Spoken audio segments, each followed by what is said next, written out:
No, Daddy bit me. Con los terroristas.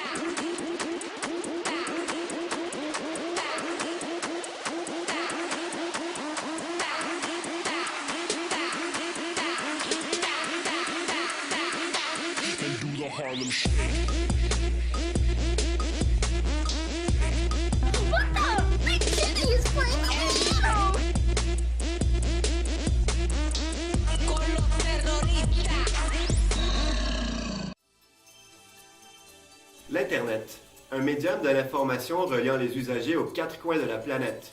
Une sphère publique où chaque individu a la possibilité de s'exprimer et de partager ses expériences. Un phénomène permettant l'accès à l'information qui dépasse les frontières physiques ainsi que les cultures. Les mèmes sont l'expression d'un besoin de communication qui a pris naissance au sein du web par les usagers. À travers cette présentation vidéo, nous allons tenter de trouver les possibilités d'expression individuelle qu'offre ce phénomène de communication de masse. Dans un premier temps, nous discuterons de l'évolution de l'Internet et de la circulation de l'information. Ensuite, nous définirons le concept du mème, puis nous établirons le cadre théorique de notre étude de cas. Et enfin, nous explorerons le phénomène du Harlem Shake. Le World Wide Web est créé par Tim Berners-Lee au début des années 90. À ses débuts, l'Internet, ou le Web 1.0, permet une transmission de l'information unidirectionnelle, de transmetteur à récepteur. Avec l'apparition du Web 2.0, le récepteur n'est plus que consommateur d'informations. Il est aussi créateur. Le Web 2.0 permet une transmission de l'information de transmetteur à récepteur, à transmetteur, à récepteur, et ainsi de suite. Un discours est donc créé. Alors, qu'est-ce que les mimes Internet? Le mime est un phénomène culturel qui se transmet à travers Internet d'un individu à un autre, créant une sorte de culture de masse. Le mime peut être une image, une vidéo, souvent suivie d'un court texte, le rendant encore plus humoristique. Voici l'exemple d'une image que nous allons vous montrer. Cet élément culturel est viral. En effet, les mimes sont répandus par les internautes, ajoutant chacun leur propre marque, propagée à travers le monde et compris par tous. Il n'a pas besoin d'être expliqué par un texte, le message passe très rapidement et efficacement et a souvent pour but de nous faire sourire.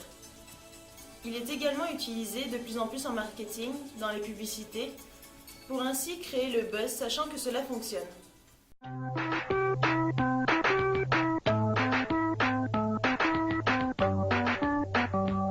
Keyboard Cat does it perfectly. Wonderful pistachios. Get crackin'. Voici l'exemple d'une vidéo qui a créé le buzz il y a quelques années dans Internet.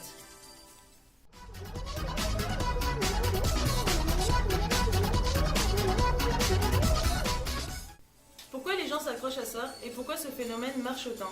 Tout simplement car les gens se reconnaissent là-dedans, car il peut s'agir de choses que l'on fait au quotidien, ou par exemple le besoin d'appartenir à un groupe commun. Nous allons justement le voir plus tard dans notre étude avec le Harlem Shake, qui a fait sa subite propagation dans le monde.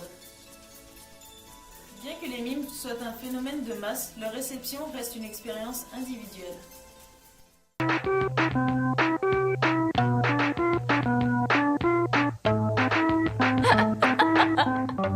I don't think that cat is really playing the piano. Alors, les médias traditionnels, juste par leur structure top-down, ont vraiment le contrôle sur le contenu qu'ils diffusent. De ce fait-là, la culture qui est populaire n'appartient pas vraiment au public. Alors, c'est dans ce contexte qu'on va tisser des liens avec les théories de Jürgen Habermas. Plus précisément, ces concepts de life world et de système. Alors, le life world, c'est l'ensemble des interactions entre les individus au sein d'une société, alors que le système, c'est vraiment les intentions idéologiques qui cherchent à contrôler les interactions. Sur Internet, avec le phénomène des mimes, le processus traditionnel est complètement renversé.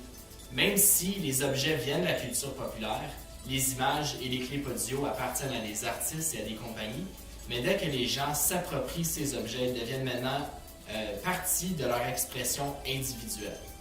On peut quand même observer les forces du système qui cherchent à contrôler les interactions sur le web, Mais l'Internet, par sa nature ouverte, donne un certain pouvoir de création aux individus, alors ça devient presque impossible de contrôler chaque interaction.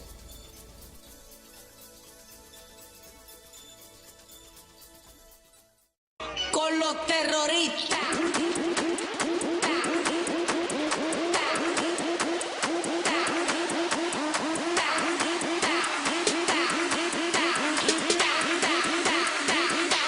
And do the Harlem Shake.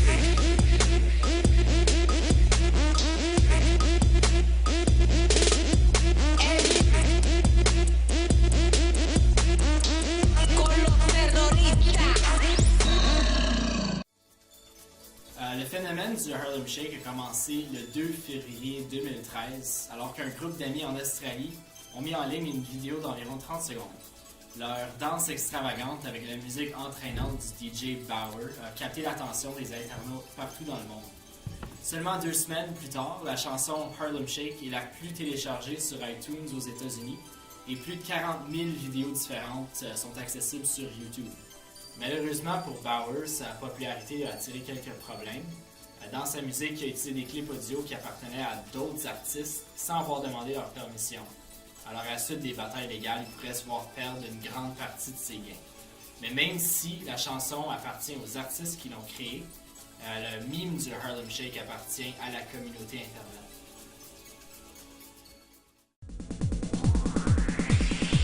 And so I cry sometimes when I'm lying in bed just to get it all out what's in my head. And I feel it, a little peculiar.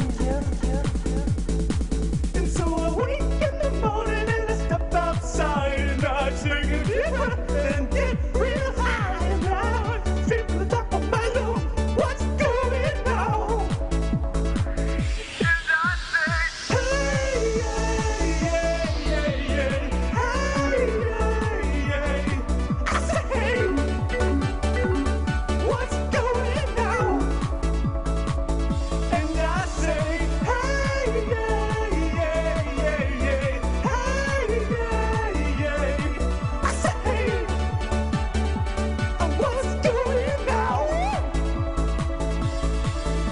tries. Oh my God, do I try? I try all the time in this institution. And he tries.